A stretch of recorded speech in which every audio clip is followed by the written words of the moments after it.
Hello. आज मैं आप लोगों को 12th class accountancy third lesson goodwill और क्वेश्चन नंबर 5 बताने जा रहा हूँ, जिसमें लिखा हुआ है कि A and B are partners in a firm, यानी एक फर्म में ए और बी पार्टनर हैं। They admitted C into the firm, और सी को फर्म में एडमिट हुआ है।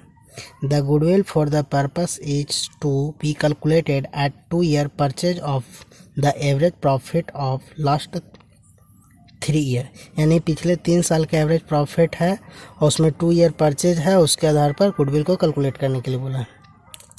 Profit of the last 3 year were 10,000, 15,000 और 30,000, यानी पिछले 3 साल का प्रॉफिट पहला साल 10,000, दूसरा साल 15,000 और तीसरा साल 30,000 रुपये है रिस्पेक्टिवली।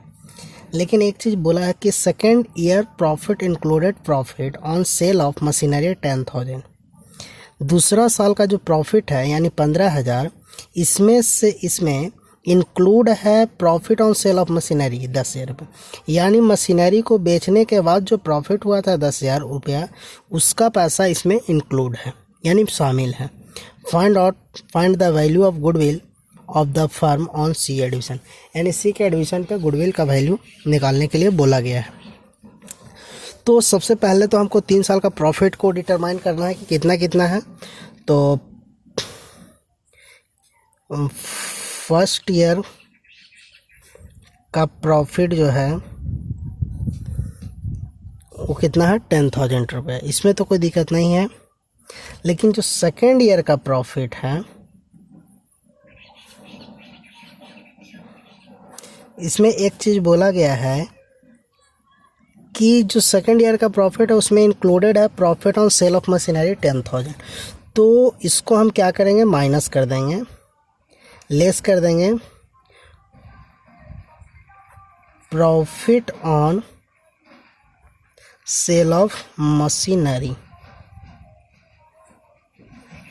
10,000 रुपये। तो 15,000 में से 10,000 माइनस हो जाएगा तो 5,000 रुपया।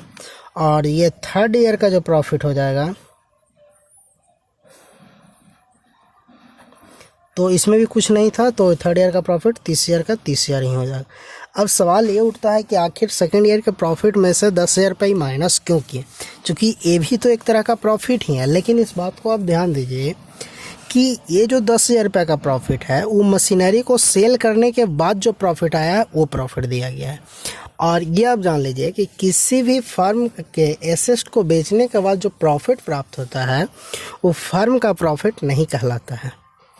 वो फर्म का प्रॉफिट नहीं कहलाता है। इसलिए नहीं कहलाता है कि नेक्स्ट टाइम जब किसी और मशीन को जब खरीदना होगा तो खरीदते समय जो पैसा लगाया जाता है, इन्हीं पुराने मशीनों को बेचने से जो पैसा आता है उसी पैसा से एक नया मशीन को क्या किया जाता है, खरीदा जाता है। इसलिए उस प्रॉफिट को बिजनेस के प्रॉफिट को नहीं मानते हैं। यानी किसी भी एसेट को बेचने से जो प्रॉफिट होता है उस प्रॉफिट को बिजनेस का प्रॉफिट नहीं माना जाता है।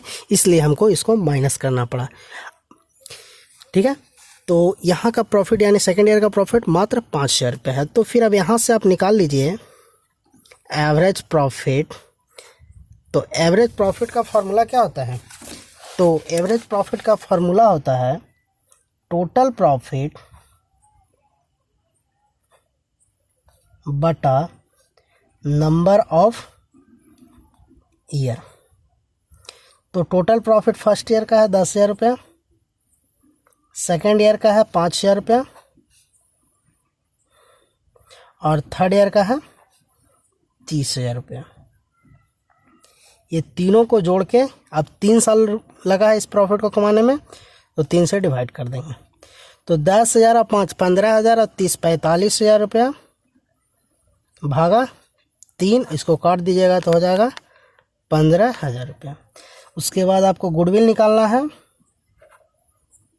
तो गुडविल का फार्मूला होता है average profit into number of purchase year.